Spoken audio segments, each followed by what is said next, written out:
مگر وہ کسی ایسی رگ کو کاٹ دیتی ہے جس کی وجہ سے بلڈ سرکولیشن کا اتنا لاس ہوتا ہے کہ ڈیتھ ہو سکتی ہے. سو یہ بھی آپ کو دیکھنا چاہیے کہ کون کون سی ایسی وینز ہیں جن کے کٹ جانے سے نقصان ہو سکتا ہے بہت زیادہ, اور ہوا کیا یا کس وجہ سے ڈیتھ ہوئی. سو اس کو بھی دیکھا جانا ضروری ہے. اور لاسٹ پہ ہے کہ جو مین بونز ہیں ان کے نام کا ایک چارٹ ہم نے بنا دیا ہے. یہ بھی آپ یاد کر لیں گے تو یہ آپ کو بہت کام آئے گا, اور اس کے بغیر میڈیکل شہادت یا میڈیکل جورس پروڈنس کے بارے میں جاننا جو ہے نا وہ بہت مشکل ہو جائے گا اگر آپ یہ نہیں کریں گے. اب ہم آتے ہیں انسانی جسم کی طرف.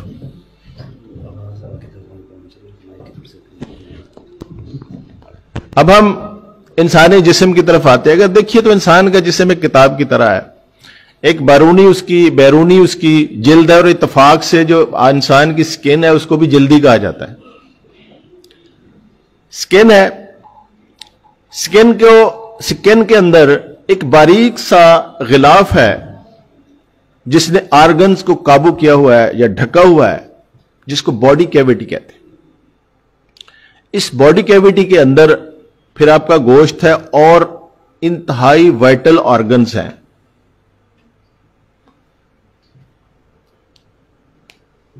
بعض دفعہ کوئی ایسا زخم ہوتا ہے جو اونلی سکن تک اگر جائے گا, سکن کو ڈیمیج کرے گا, تو اس سے متعلق جرائم بھی مختلف ہوں گے اور اس کی سزا بھی مختلف ہوگی. اگر وہ جو زخم ہے وہ سکن کراس کر کے گوشت تک چلا جائے گا, پھر جرم کی نوعیت بدل جائے گی, اس کی سزا بدل جائے گی. اگر کوئی زخم باڈی کیویٹی تک چلا جائے گا, باڈی کیویٹی کو کراس کر جائے گا, اس کی اور سنگین صورتحال پیدا ہو جائے گی. مثال کے طور پر ایک آپ کی پی پی سی میں جرم ہے 337D. جب کوئی انجری باڈی کیویٹی کو کراس کر جاتی ہے اور اس کی 10 سال سزا ہے. اگرچہ آگے اس نے کسی آرگن کو جا کے ڈیمیج کیا وہ علیحدہ صورت ہے, لیکن باڈی کیویٹی کو کراس کر جانا یہ بھی ایک ہے. اب وائٹل جو ہوں گے وہ اس سے علیحدہ ہوں گے. اب اگر کوئی زخم باڈی کے آر پار بھی ہو جائے مگر وہ کسی آرگن کو ڈیمیج نہیں کرتا, دین اس کی نوعیت اتنی خطرناک نہیں ہوتی ہے. مگر اگر کوئی زخم ایسا ہو جس کی وجہ سے کوئی ہڈی کو نقصان ہو جائے, فریکچر ہو جائے, چاہے اس سے انجری آئے یا نہ آئے, تو یہ ایک سیویئر انجری سمجھی جاتی ہے جب کسی کی ہڈی ٹوٹ جاتی ہے. اب اگر ہڈی ٹوٹ کر اپنی جگہ چھوڑ دے, جس کو ڈسلوکیشن کہتے ہیں, یہ اور سیریس جرم ہو جاتا ہے اور اس کی سزا اور طرح سے. اب اگر کسی وائلنس سے اگر آپ کے جسم کا کوئی آرگن ضائع ہو جاتا ہے, تلف ہو جاتا ہے, تلف اتلاف, یہی تلف اسی ٹرم کو استعمال کیا گیا پی پی سی میں بھی, اس کی سزا اور ہے. اور اگر اس کی فنکشننگ متاثر ہو جائے تو اس کی اور سزا ہے. دونوں میں اگر اس کی مکمل تلف ہو جائے گا یہ 334 پی پی سی میں چلا جائے گا, اس کی بھی 10 سال سزا ہے. اور اگر اس کی جو صلاحیت ہے وہ ختم ہو جائے گی تو یہ 336 پی پی سی میں چلا جائے گا, اس کی بھی 10 سال سزا ہے. ریسنٹ آنریبل سپریم کورٹ نے ایک کیس میں, یہ ہمارے یہاں ایک کنسیپٹ تھا کہ اتلاف صلاحیت عضو کا مطلب ہوتا ہے کمپلیٹ اس کی ڈسٹرکشن. اب رپورٹ آ جاتی ہے کہ پارٹلی ہو گئی, کسی کی آئی سائٹ 20% ڈیمیج ہو گئی, 60% ڈیمیج ہو گئی. آنریبل سپریم کورٹ نے کہا کہ فلی اٹریکٹ ہوگا یہ سیکشن. کیوں؟ کہ وہ جو 20% ضائع ہو گئی وہ تو کمپلیٹلی ہو گئی نا. کمپلیٹلی کا مطلب یہ نہیں تھا کہ ساری کی ساری جتنی ضائع ہوئی ہے وہ تو پرماننٹلی ہوگی ضائع ہو کمپلیٹلی. سو اس صورت میں بھی چاہے وہ 10% ہے, 20% ہے, 40% ہے, تب بھی 336 کا اطلاق اسی طور پر ہوگا. اب آ جائیے کہ یہ اگرچہ اس میں تو نہیں ہے لیکن ریلیونٹ بہت ہے. آپ کو دیکھنا ہے کہ یہ جو ضربات ہیں، ان ضربات کا جو ہے ان کے اسلامی نام کیا ہے اور ان کی سزاؤں کے بارے میں اس کو کیا طے کیا گیا ہے. اس میں آپ کو پڑھنا پڑے گا چیپٹر 16 آف دی پی پی سی، جس میں دفعات 299 سے شروع 299 سے لے کر 338H ہے غالباً یہاں تک، جس میں قصاص اینڈ دیت آرڈیننس کے تحت جو ہرٹ کیسز تھے ان تمام کو اس چیپٹر میں لا کر ان کو علیحدہ علیحدہ کیٹیگریز میں تقسیم کر کے مینشن کر دیا گیا ہے. تمام انسانی جسم سے جو ضربات لگیں گی وہ اس میں فال کریں گی، اس میں ان کے نام دیے گئے ہیں، اس میں اس کی سزائیں دی گئی. تو میڈیکل جورس کو سمجھنے کے لیے ان کو بھی پڑھنا اتنا ہی ضروری اور اتنا اہم ہے.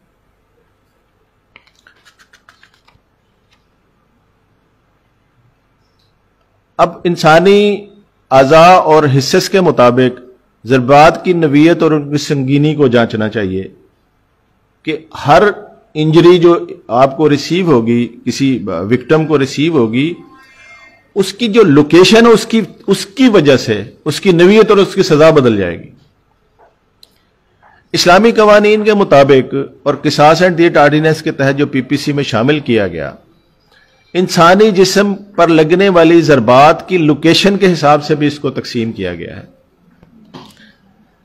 اس میں ایسی ضربات جو سر اور چہرے پر لگیں گی، ماسوائے ایسی ضربات کے جن کی وجہ سے کسی عضو کی کوئی صلاحیت ختم ہو جائے گی یا وہ تلف ہو جائے گا، تو اس کو شجاع کہیں گے. اس کو ڈیفائن کیا گیا پی پی سی میں 337، پی پی سی میں صرف 337 آئی میں.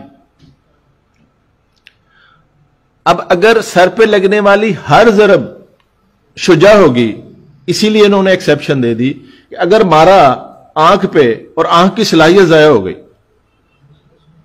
تو یہ شجاع میں نہیں جائے گی، اگرچہ سر اور منہ ہے، پھر یہ جائے گی اتلاف صلاحیت عضو میں، اس دفعہ میں چلی جائے گی. اسی لیے اس کی ڈیفینیشنز میں اس چیز کو ایکسیپشن دی گئی ہے کہ اگر کوئی کسی آرگن کی صلاحیت ختم ہو جائے گی یا وہ تلف ہو جائے گا تو بے شک وہ شجاع کی لوکیشن میں بھی ہے، مگر وہ شجاع نہیں ہوگا، وہ علیحدہ سے ہوگا.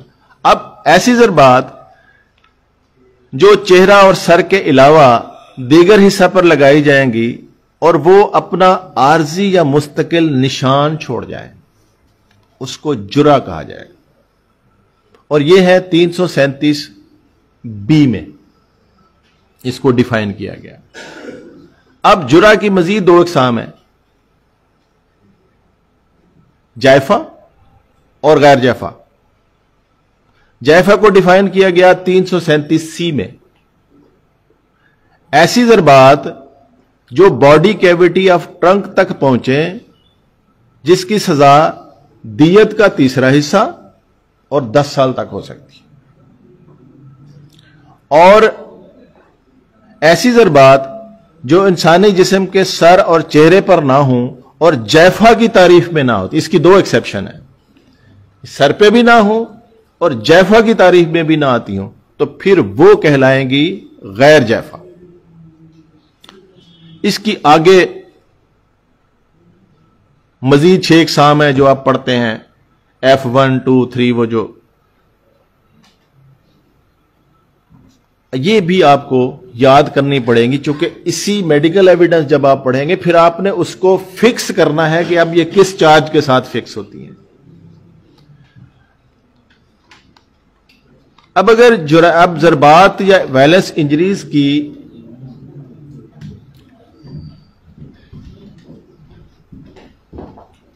سنگینی کے حوالے سے آپ اگر جانیں گے تو ان کو 3 حصوں میں تقسیم کیا جا سکتا ہے. Number 1 simple injuries, number 2 grievous injuries, اور نمبر 3 ڈینجرس انجریز.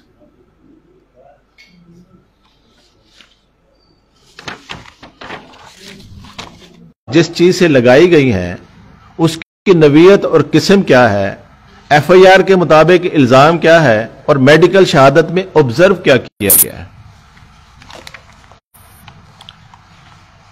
مثال کے طور پر اعلیٰ ضربات کے حوالے سے ضربات ایسے آلات سے لگائی جا سکتی ہیں جو بلنٹ ہوں، یعنی تیز دھار نہ ہو. مثال کے طور پر لاٹھی ہے، سریا ہے، پتھر. ایسی ضربات جو لگائی جائیں گی ان کو کہا جائے گا blunt in nature. Blunt injuries ہوں گی جو تیز دھار آلے سے نہیں لگیں گی. سو یہ ٹرم یاد رکھیے گا جب آپ کسی میڈیکل کو پڑھتے ہیں تو اس میں یہی انجریز آپ کو ملیں گی، یا وہ بلنٹ ہوگی یا اگر ضربات تیز دھار آلے سے لگائی جا سکتی ہیں، لگائی گئی ہوں گی، جیسے کلہاڑی، چھری یا کوئی ایسا ہتھیار جو تیز دھار کی شکل رکھتا ہو، تو جو ضربات لگائی جائیں گی تو ان کی نوعیت علیحدہ ہوگی. یہ اس طرح کی نہیں ہوگی جس طرح کی بلنٹ ہوتی ہیں. اسی طرح اگر کسی کو گلا گھونٹ کے مارا جائے گا، کسی کو زہر دی جائے گی، اس کی ایویڈنس بھی علیحدہ ہوگی اور اس کی علامات بھی علیحدہ ہوں گی. پھر یہ جاننا بھی بہت ضروری ہوتا ہے کہ جو انجریز لگائی گئی ہیں کیا یہ انجری فیبریکیٹڈ ہے، خود ساختہ ہے؟ کیونکہ ہماری جو سوسائٹی ہے اس میں جس کے ساتھ ہماری مخالفت ہوتی ہے اس کو تو ہم کسی شکل میں بخشنے کو تیار نہیں ہیں، چاہے اس کے لیے اپنی انگلی توڑنی پڑے، اپنے ناک کی ہڈی توڑنی پڑے، اپنے آپ کو چھری مارنی پڑے، بعض جگہ پہ تو فائر تک اپنے آپ کو مارے جاتے ہیں. سو دو چیزیں اور بڑی اہم ہوتی ہیں کہ کوئی ضربات کیا فرینڈلی ہینڈڈ ہے یا فیبریکیٹڈ ہے. اس کے بارے میں اگرچہ اوپینین تو ڈاکٹر کی آئے گی، مگر آپ کو اس کے بارے میں علم ہونا چاہیے کہ اس کی کیا کیا علامات ہو سکتی ہیں. ایسی ضربات جو بلنٹ ویپن سے کاز کی جائیں گی ان کی جو نیچر میں اس کو لکھا جاتا ہے اس کو لکھا جاتا ہے لیسیریٹڈ وونڈ. یہ ٹرم جب بھی آپ انجری پڑھیں گے شروع میں لکھا ہوگا لیسیریٹڈ وونڈ. ایسی ضربات جو تیز دھار آلے سے لگائی جائیں گی اس کو لکھا جاتا ہے لائنر. یعنی تیز دھار کیا، وہ بھی جب لگتا ہے تو لائن کی طرح لگتا ہے، لائنر یا انسائزڈ وونڈ. تو ڈاکٹر اگر نیچے نہ بھی لکھے کہ کس آلہ سے ماری گئی، تو جب آپ اوپر پڑھیں کہ انجری لائنر ہے یا انسائز ہے تو اس کا مطلب ہے تیز دھار آلے سے ہے. اگر لیسیریٹڈ ہے تو پھر وہ بلنٹ سے ہے. اسی طرح کچھ ایسی انجری ضربات ہو سکتی ہیں جو چبھوئی جاتی ہیں. اب چھری دو طرح سے کام کر سکتی ہے، یہ ماریں گے نشان ڈالے گی لائنر ہوگا، انسائز ہوگا. اگر سٹیب کریں گے آپ، چبھوئیں گے، اس کے زخم کی نوعیت اور ہوگی. تو ایسے ضربات جو کسی ایسے آلے سے ماری جائیں گی جو چبھویا گیا ہوگا تو ان انجریز کو لکھا جائے گا پنکچرڈ یا سٹیب وونڈز. ان کی نوعیت اور ہوگی. اور اگلے مرحلے میں اگر وہ انجریز اسلحہ سے لگی ہیں، کسی فائر آرم سے لگی ہیں، دین وہ فائر آرم میں لکھی جائیں گی. مگر ان کیٹیگریز کی نیچر میں وہ بھی بلنٹ سے ہی لکھی جاتی ہیں، اس کا علیحدہ کائنڈ نہیں ہے، ان تینوں میں سے ہی ہے. جو فائر آرم انجری ہے وہ بھی بلنٹ ہی ہوتی ہے. اس کو ڈٹرمن کرنے کے اور طریقے ہیں. عام انجری اگر لگی اور فائر سے لگی، اگر دونوں بلنٹ ہیں تو اس کو کیسے طے کیا جائے گا کہ کون سی فائر آرم انجری اور کون سی بلنٹ ویپن ہے؟ اب فائر آرم انجری کی دو باتیں اہم ہیں. نمبر 1 تو فائر آرم انجری جو ہوتی ہے وہ جب داخل ہوتی ہے تو اس جگہ کو انٹری وونڈ کہا جاتا ہے. تو اس کے جو وانڈ کے مارجن ہوتے ہیں وہ اندر ہوتے ہیں، اس پہ انورٹڈ مارجن لکھا جائے گا. تو انورٹڈ مارجن کا مطلب یہاں سے فائر داخل ہوا ہے. اگر وہ انٹری وونڈ نہ بھی لکھیں، اگر انورٹڈ لکھا ہوا ہے مارجن تو اس کا مطلب فائر یہاں سے داخل ہوا. اور اگر وہ انٹری وونڈ لکھیں تو اس کا مطلب یہی ہوا کہ یہ انورٹڈ مارجن تھے. اگر اس میں کنفلکٹ ہے کوئی، جو میں نے پہلے بات کی کہ ڈاکٹر صاحبان اب بہت قابل اعتماد نہیں رہے، وہ لکھتا تو ہے ایورٹڈ مارجن. ایورٹڈ مارجن جہاں سے گولی نکلے گی، جہاں سے نکلے گی وہ ایورٹڈ مارجن ہوگا, جہاں سے داخل ہوگی وہ انورٹڈ مارجن جو یہ انٹری وونڈ ہے وہ ایگزٹ وونڈ ہے. انٹری وونڈ چھوٹا ہوگا, ایگزٹ وونڈ بڑا ہوگا دونوں میں. اب یہ ایک علامت ہو گئی. دوسری علامت یہ ہوگی کہ جب فائر آرم انجری لگے گی, جس طرف سے لگے گی وہاں پہ دو چیزیں ڈیٹیکٹ ہوتی ہیں. نمبر ون, جس کو وہی ایک ہی نام ہے, گن پاؤڈر بھی کہا جاتا ہے اور میٹیلک ڈسٹ کہا جاتا ہے. چونکہ جب فائر کیا جاتا ہے تو وہ ایک بارود کے پریشر سے نکل کے جاتی ہے بلٹ, وہ اس کے ذرات اس پر موجود ہوتے ہیں. جب وہ سکن میں داخل ہوتی ہے تو وہ نشان وہاں چھوڑ جاتی ہے, جو ڈیٹیکٹ ہو جاتی ہے ایکس رے میں بھی. تو اگر وہاں پہ گن پاؤڈر موجود ہے اور میٹیلک ڈسٹ موجود ہے تو اس کا مطلب یہ ہے کہ وہ انٹری وونڈ ہے. اور اگر وہ نہیں ہے تو بے شک اس پہ انورٹڈ بھی لکھا ہو, پھر وہ انٹری وونڈ نہیں ہوگی. تو یہ بھی دیکھیے کہ وہ جو وونڈ ہے, جو ڈاکٹر نے اس کے دو شکلیں لکھی ہوئی ہیں,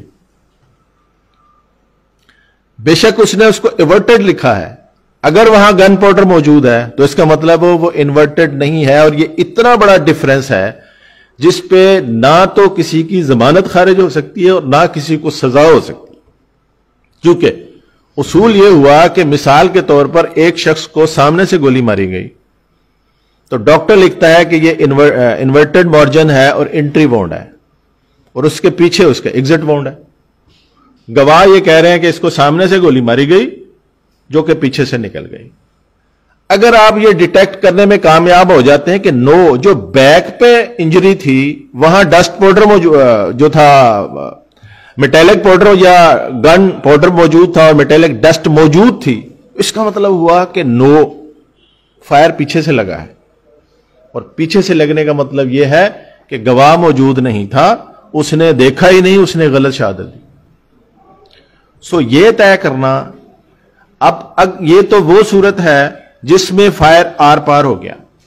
اگر فائر آر پار نہیں ہوا اور اندر ہے پھر تو بڑا آسان ہے. پھر جو انجری ہوگی وہ انورٹڈ مارجن ہوگی اور اس کو ایکس رے میں ڈیٹیکٹ کر لیا جائے گا. اگر گولی اندر موجود ہے وہ بھی آ جائے گی, اور وہ جو پیلٹس کی شکل میں اگر چھرے موجود ہیں تو وہ بھی ایکس رے میں آ جائیں گے. پھر تو وہ ڈیٹیکٹ ہو جائے گی کہ باڈی کے اندر موجود ہے. اگر وہ شخص زندہ ہے, مر گیا تو اس کی پوسٹ مارٹم میں ویسے وہ نکال لی جائے گی. تو اس لیے یہ ویپن آف اوفینس کی نوعیت کے حساب سے میں نے ان انجریز کو بتایا کہ کن کن شکلوں میں یہ ہو سکتی ہیں. ابتدائی وکالت میں چونکہ میڈیکل کی ضرورت جہاں پڑتی ہے وہ زیادہ سے زیادہ درخواست ضمانت ہوتی ہے یا ٹرائل ہوتے ہیں. اگرچہ بہت بڑا سبجیکٹ ہے, اگر ہم پوسٹ مارٹم کو کھولیں گے تو وہ آج کسی صورت میں بھی نہیں ہوگا. لہٰذا میں اس آج کے سبجیکٹ کو وہ ایف آئی آر اور ایم ایل سی کے پڑھنے تک محدود رکھتا ہوں. ایم ایل سی پڑھنے میں جتنی باتیں میں نے بتا دی ہیں تقریباً اتنی ہی ہوتی ہیں. اب وہی ہوا کہ اگر میڈیکل کے حوالے سے دیکھیں گے تو یہ دو طرح کے انسانوں کا ہو سکتا ہے. ایک تو وہ جو زندہ موجود ہیں, ایک وہ جو جن کی وفات ہو گئی. جو موجود ہوتے ہیں, زندہ ہوتے ہیں, اگر ان کو کوئی ضربات لگی ہے تو اس کے لیے جو ٹرم ہم استعمال کرتے ہیں وہ میڈیکو لیگل ایگزامینیشن سرٹیفکیٹ, جس کو ایم ایل سی کہا جاتا ہے عرف عام میں. تو یہ ایم ایل سی ہوتا ہے زندہ شخص کا. اگر وہ زندہ ہے اور اس کو ضربات لگی ہیں تو اس کا ایم ایل سی ہوگا, اور اگر ان ضربات کی وجہ سے اس کی ڈیتھ ہو گئی ہے تو پھر اس کے لیے جو ہم ٹرم استعمال کریں گے وہ ہے دوسری, جس کو اٹاپسی رپورٹ یا پوسٹ مارٹم رپورٹ. یہ دو ٹرمیں یاد کر لیجئے. پوسٹ مارٹم کا مطلب ہے موت کے بعد, اور اینٹی مارٹم اس کے اگینسٹ ایک ٹرم استعمال ہوتی ہے, اینٹی مارٹم موت سے پہلے. مرے ہوئے شخص کی ضربات میں بھی یہ ٹرم استعمال ہوتی ہیں. مثلا ڈاکٹر نے یہ آبزرو کرنا ہے کہ یہ جو مرا ہوا شخص ہے اس پہ جتنی ضربات لگی ہوئی ہیں, کیا یہ ضربات اینٹی مارٹم ہے یا پوسٹ مارٹم ہے. یہ انتہائی اہم پہلو ہوتا ہے. اگر کسی شخص کی کوئی انجری جو کاز آف ڈیتھ ہے جس کی وجہ سے یہ ڈکلیئر ہو گیا کہ یہ اینٹی مارٹم ہے، تو پھر پورا کیس الٹ جائے گا. اس کا مطلب اس شخص کو یہ جو ضربات لگی ہیں یہ اس کے موت سے پہلے کی لگی ہوئی ہیں. اور اسی طرح اگر کوئی ضربات اینٹی مارٹم انجریز کا مطلب ہوتا ہے کہ اسی سے مرا ہے. اگر کوئی انجری ڈکلیئر ہوگی کہ یہ پوسٹ مارٹم ہے تو کیس ہی ختم ہو گیا. اس کا مطلب مرے ہوئے کو مارا گیا، کیس بنانے کے لیے ضربات لگائی گئی. سو اینٹی مارٹم اور پوسٹ مارٹم انجریز جو ہوتی ہیں انتہائی اہم ہوتی ہیں. اب ہم آتے ہیں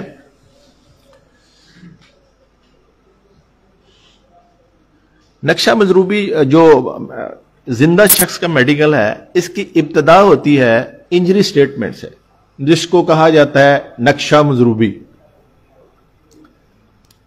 یہ اتنا عام لفظ ہے اور اتنا استعمال میں ہے کہ ہر لا کے اسٹوڈنٹ کو بھی اس کا پتا ہے، ایون عام لوگوں کو بھی پتا ہے،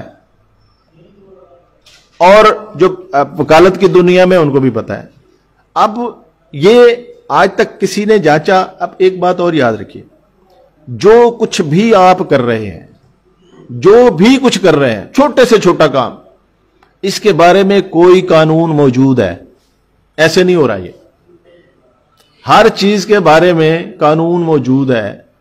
اگر آپ یہ فطرت بنا لیں کہ جو کام بھی ہو رہا ہے اگر یہ کسی قانون کے مطابق ہو رہا ہے تو وہ کون سا ہے، جب تک اس کو ڈھونڈ نہ لیں آپ کو سکون نہ آئے تو یہ خزانہ جمع ہوتا جائے گا اور ایک دن آپ بادشاہ ہوں گے اس دنیا کے. تو یہ جو انجری سٹیٹمنٹ ہے یہ بیسیکلی اگر آپ پولیس رولز 1934 پڑھیں، اس کا چیپٹر 25 ہے انویسٹیگیشن کے بارے میں، اس کے تحت ہوتی ہے. اور اس کا ایک مروجہ فارم بھی اسی میں ہے، اس کو کہتے ہیں 39 فارم. تو injury statement form 39 chapter 25 police rules 1934 کے تحت بنتی ہے، اس کے تحت وہ کراتا ہے. اب انجری سٹیٹمنٹ کیا ہوگی؟ سب سے پہلے جس کو ضربات لگے گی وہ پولیس افیسر کے سامنے پیش ہو کے اپنی ضربات کا بتاتا ہے. وہ اس کی ڈیٹیل لکھتا ہے اس میں کہ اس کو کون کون سی ضربات لگی ہیں، کہاں کہاں لگی ہیں، اور ان کی نوعیت کیا ہے، یعنی خون آلود ہے، خون نکل رہا ہے، سوجن ہے، خراش ہے، زخم ہے، وہ اس کی ڈیٹیل بتاتا ہے. یہ انجری سٹیٹمنٹ جا کے وہ میڈیکل افیسر کے سامنے پیش کرتا ہے. وہ میڈیکل افیسر جو ہے وہ اس کو ایگزامن کرنے کے بعد ایک اپنا سرٹیفکیٹ جاری کرتا ہے جس کو MLC کہتے ہیں. اب یہاں پہ جو اہم چیز ہے وہ یہ ہے کہ سب سے پہلے آپ FIR میں پڑھیے کہ کس شخص کو کون سی ضرب کہاں پہ لکھی ہوئی ہے. اس کے جب آپ نوٹس بنا لیں گے پھر آپ نے FIR جو لکھی جاتی ہے اس کے 2 پورشن میں آ جائیے. جو باٹم میں اس کے کنٹینٹس ہیں FIR کے، اس کے 2 پورشن، ایک جگہ پہ بیان شروع ہوتا ہے کمپلینٹ کا، اینڈ پر اس کے دستخط پر جا کے ختم ہو جاتا ہے، دستخط اور تاریخ پر. اسی کے ساتھ ہی پولیس کاروائی لکھتی ہے. اگر کاروائی لکھے گی تو اس میں انجرڈ کی کنڈیشن بھی لکھے گی کہ کون سے شخص زخمی ہے، وہ پیش ہوئے، اس کے کتنے انجریز ہیں، وہ لکھی جائیں گی. یہ چیک اس لیے کرنا ضروری ہے کہ مثال کے طور پر FIR میں ہوا کہ ایک شخص زخمی ہے اور وہ بتاتا ہے کہ جی میرے بازو پر انجری ہے، اور ڈاکٹر پولیس افیسر لکھتا ہے کہ اس کو 1 انجری بازو پر ہے. نقشہ مضروبی بننے کے بعد 1 گھنٹے کے بعد وہ جب ڈاکٹر صاحب کے پاس پیش ہوتا ہے تو پتہ لگتا ہے اس کا کان بھی نہیں ہے، یا ہڈی بھی ٹوٹی ہوئی ہے، یا کچھ اور ہے. تو اس کا مطلب کوئی فیبریکیشن کا چاپ ٹیلی کرتے جائیں گے. جو ضربات FIR میں تھی وہی پولیس کاروائی میں بھی مینشن تھی. پھر اس کو ٹیلی کیجئے انجری سٹیٹمنٹ کے ساتھ کہ جو انجری سٹیٹمنٹ بنائی گئی وہ بھی اس کے مطابق تھی. چوتھے نمبر پر آپ چلے جائیں گے MLC میں کہ جو MLC میں ضربات آئیں کیا وہ وہی ہیں جو FIR میں تھی، یا اس دوران میں ان میں اضافہ ہو گیا ہے. اگر یہ اضافہ ہو گیا ہے ہوا تو یہ بھی ایک نہایت اہم شہادت اور کنٹراڈکشن ہوگی جس کو آپ چیک کر سکیں گے. اب ہم آ جاتے ہیں کہ MLC کو کیسے پڑھا جائے گا. اب میرے پاس اس کا ڈائیگرام تو نہیں آ گئی ہے. یہ کیسا آج سیدھا تو کریے اس کو. اب اگر آپ دیکھیں MLC کو، اس کے دو پورشن ہیں. جو آپ کے لیفٹ ہینڈ پر ہے یہ ہے انفارمیشن سے متعلق، انفارمیشن آف پرسن سے متعلق، اور جو رائٹ سائڈ پہ ہے یہ اس کی انجریز کی سٹیٹمنٹ ہے، انجریز کی نوعیت کیا ہوگی. دو پورشن میں. اب پہلا پورشن بڑا اہم ہے.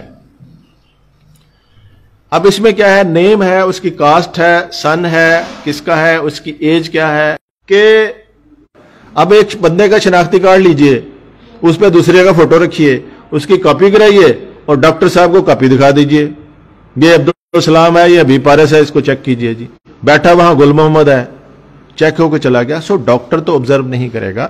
ہاں دو چیزیں اور زیادہ اہم ہیں. ہاں جو وہ اس کی شناختی علامات لکھتا ہے یہ تبدیل نہیں ہو سکتی. سو جس وقت آپ کسی انجرڈ کو میڈیکلی ایگزامن کریں، اس کی یہ جو مارک آف آئیڈینٹیفیکیشن ہے اس کو ضرور دیکھا کریے کہ یہ وہی پرسن ہے جو وہاں پیش ہوا تھا. اگر اس میں ڈفرنس آ گیا تو پھر آپ یہ پلی لے سکتے ہیں کہ پراسیکیوشن نے میڈیکل افیسر کے سامنے کسی اور شخص کو پیش کر کے اس کا میڈیکل حاصل کیا ہے اور یہ انجرڈ نہیں تھا. اب اس کے آگے جو ہے اگلا کالم وہ یہ ہے کہ یہ کس کی کمپنی میں آیا، اور اس سے اگلے جو دو ہیں وہ بہت اہم ہے. وہ ہر کیس میں وہ جو ہوتا ہے ریلیونٹ ہوتا ہے، وہ ہوتا ہے date and time of arrival. Injured کب پیش ہوا. فوجداری میں ایک میکسم ہے کہ اگر کوئی فوجداری کمپلینٹ تاخیر سے لے کر آیا ہے تو اس کی بات ہی نہ سنی جائے. یہ یونیورسل میکسم ہے. یہ آپ بہت جگہ پڑھتے ہیں، FIR میں تاخیر ہے، فلاں ہے. تو اس کی بھی ریسرچ ہونی چاہیے کہ یہ پرنسپل کہاں سے آیا ہے. یہ میکسم ہے جس میں یہ ہے کہ اگر کوئی فوجداری کمپلینٹ لے کر تاخیر سے آتا ہے تو اس کو سننا ہی نہیں چاہیے، بشرطے کہ وہ اس کی کوئی قابل قبول وجہ نہ بتا دے. Delay of FIR، delay of case, delay of complaint کہیں آپ کو لیگل سائڈ میں تو مینشن نہیں ہے. یہ میکسم ہے. آپ ڈٹرمن کیسے کریں گے؟ آپ ہارڈ کیسز میں ڈیلے آف FIR کا تو بڑا سادہ سا کالم ہے. FIR میں ایک کالم میں لکھا ہوا ہے کہ کہاں پہ کس وقت وقوع ہوا ہے اور اس کو رپورٹ کب کیا گیا. ڈیلے نکل گئی. مگر ہارڈ کیسز کو نکالا جائے گا date of time of occurrence اور ٹائم آف میڈیکل ایگزامینیشن سے. چونکہ کمپلینٹ کا کام کمپلینٹ کر دی، انجرڈ پیش کر دیا، میڈیکل کروا دیا، اب اس کی رپورٹ کے بعد پرچہ ہونا اور وہ پولیس نے دینا ہے. اس نے کمپلینٹ کر دی ٹائملی. سو اس لیے اگر انجرڈ کیسز ہیں اور اس میں یہاں پہ اس کی میڈیکل ایگزامینیشن دیر سے ہوئی ہے تو اس کو کہا جائے گا کہ یہ ڈیلے کی کمپلینٹ سائٹ نے رپورٹ لانچ کرنے میں. سو یہ اہم پہلو ہے. اس کے نیچے باقی فارمیلٹی ہے اور لاسٹ میں ایک کنسنٹ ہوتی ہے. کنسنٹ بہت ضروری ہے انجرڈ کی. کنسنٹ کے بغیر اس کا میڈیکل نہیں ہو سکتا ہے. اگر وہ اس کا اپنا ہے تو بعض کیسز میں ہو سکتا ہے، اگر اس پہ چارج اس نوعیت کا ہے جس کے لیے اس سے فورسبلی یا کورٹ آرڈر سے میڈیکل کرایا جائے گا، وہاں اس کی کنسنٹ ضروری نہیں ہوگی، ورنہ کسی کا میڈیکل اس کی کنسنٹ کے بغیر نہیں ہوتا. اب آ جائیے سیکنڈ پورشن میں جو آپ کے رائٹ سائڈ پہ ہے. رائٹ سائڈ میں عام طور پر اس بات کو اتنی اہمیت نہیں جاتی، لیکن میرے ویو میں اس کی سب سے بڑی اہمیت ہے. وہ ہے ہسٹری. بریف ہسٹری جو ہے نا یہ بہت ریلیونٹ ہے. یہ کیوں ریلیونٹ ہے؟ اس لیے کہ جو کمپلینٹ ہوتا ہے بعض دفعہ وہ کمپلینٹ کسی کی سازش کے ساتھ کرتا ہے، کسی سے مشورے کے ساتھ کرتا ہے، جھوٹ لکھوا دیتا ہے، لیکن وہ اس کے جو انجرڈ ہوتے ہیں وہ جب ڈاکٹر کے پاس پہنچتے ہیں وہ ابھی اس طور پر اس کہانی میں ایڈجسٹ نہیں ہوتے. مثال کے طور پر ایک شخص کی لڑائی ہوگی گلی میں یا ایکسیڈنٹ ہو گیا, وہ گر گیا, اس نے منصوبہ بنا لیا میں نے اپنے دشمن پہ پرچہ دے دینا ہے لڑائی کا. جب وہ ڈاکٹر کے پاس گیا, اس نے ہسٹری میں بتا دیا کہ میں تو سڑک سے گرا ہوں. تو ہسٹری میں اسی طرح اگر کسی کے ساتھ زیادتی ہوئی ہے, وہ بتا دیتا ہے کہ جی ایک آدمی نے زیادتی کی یا دو نے کی. تو یہ جو ہسٹری ہے یہ وہ ہوتی ہے جو ڈاکٹر کے سامنے بتائی جاتی ہے, اور یہ آلموسٹ میں نے دیکھا کہ کنٹراڈکٹ کرتی ہے اس کہانی استغاثہ سے جو بتائی گئی ہوتی ہے. سو ہسٹری کو کیئرفلی پڑھیے کہ ڈاکٹر کے سامنے انہوں نے کیا کہا. اور اس لیے بھی ضروری ہے ایک اور بات بھی یاد رکھیے, اگر اس ہسٹری میں کوئی شخص نے کوئی سٹیٹمنٹ دے دی اور بعد میں اسی انجری کی وجہ سے اس کی ڈیتھ ہو گئی, یہی سٹیٹمنٹ اس کی ڈائنگ ڈکلیریشن بن جائے گی. ڈائنگ ڈکلیریشن میں بہت سارے پرنسپل جہاں پہ ہیں, وہاں ایک پرنسپل یاد کریے. ڈائنگ ڈکلیریشن کا مطلب یہ نہیں کہ ڈیتھ بیڈ پہ جو سٹیٹمنٹ دے گا. ڈیفائن یہ ہے کہ اس انجری کی تکلیف میں ہو جو اس کی موت کی وجہ بن جائے, وہ جتنا عرصہ رہے اس دوران اس کی جو سٹیٹمنٹ ہے وہ ڈائنگ ڈکلیریشن ہے. مثال کے طور پر کسی کو آج گولی لگی, وہ 2 مہینے زیر علاج رہا, 2 مہینے بعد مر گیا. اب جس دن اس کو لگی تھی وہ ڈیتھ بیڈ پہ تو نہیں تھا, یا پہلے ایک معمولی سا زخم لگا, اس کو بگڑتا گیا اس کی ڈیتھ ہو گئی. تو یہی پرنسپل ہوگا کہ جس وقت سٹیٹمنٹ دی اس انجری کی پین کی کنڈیشن میں موجود تھا جو ڈیتھ کا سبب بنی. سو ہسٹری میں اگر وہ کوئی ایسی بات کہہ گیا کہ مجھے اے نے مارا اور اس کے مرنے کے بعد وارثوں نے بی پہ پرچہ دے دیا, تو یہ ہسٹری بہت کام آئے گی آپ کے. یہ ہسٹری بہت اہم چیز ہے. اب ہسٹری کے بعد ایگزامینیشن آف کلوتھ, یہ بھی بہت اہم ہے. اگر ایسی انجری ہو جو ایسی جگہ پہ لگی ہو جہاں پہ کامنلی انسان کے جسم پر کپڑے ہوتے ہیں, پیٹ پہ, ٹانگوں پہ, سینے پہ, بازو پہ, تو اس کا مطلب یہ ہوگا کہ ویپن کا سائن ہونا چاہیے کپڑوں پر. خنجر ہے تو اس میں سوراخ ہوگا, فائر لگے گا تو اس کا سوراخ ہوگا, جلا ہوا ہوگا, کچھ بھی ہوگا. سو یہ جو کلوتھس ہیں یہ بھی بہت اہم ہے کہ جو کہانی بتا رہا ہے وہ کاربوریٹ اس سے ہو رہی ہے کہ نہیں ہو رہی. اب اس سے اگلا ایک پورشن ہے general physical examination and symptoms.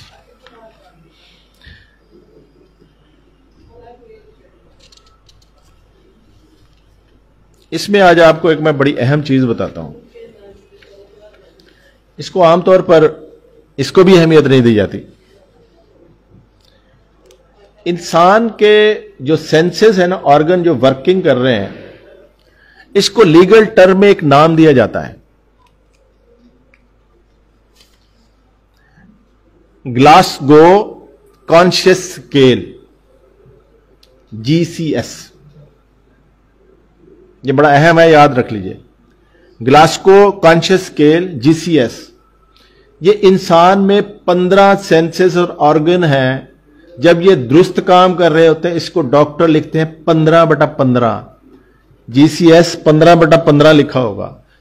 GCS 15/15 کا مطلب ہے اس کے تمام سینسز ٹھیک کام کر رہے ہیں, اور ویل لکھا نہیں ہوتا well oriented in time and space, اس کا مطلب بھی 15/15 ہے.